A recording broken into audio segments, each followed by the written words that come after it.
दोस्तों नमस्कार। क्या आपका कोई रिश्ता टूट चुका है?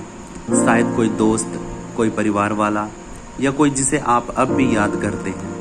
पर सुनिए, यीशु सिर्फ शरीर को नहीं, दिल और रिश्तों को भी चंगा करता है।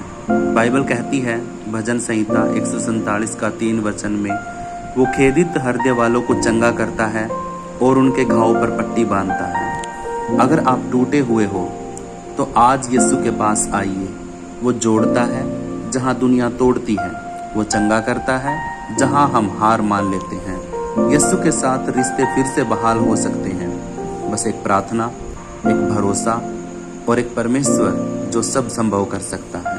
आमीन। अगर ये बात आपके दिल को छू गई है तो लाइक करें, शेयर करें और ऐसे ही और आत्मिक सच्चाइयों के लिए चैनल को सब्सक्राइब करें। यीशु आपके रिश्तों को फिर से नया कर दे, यीशु मसीह के नाम में। आमीन आमीन।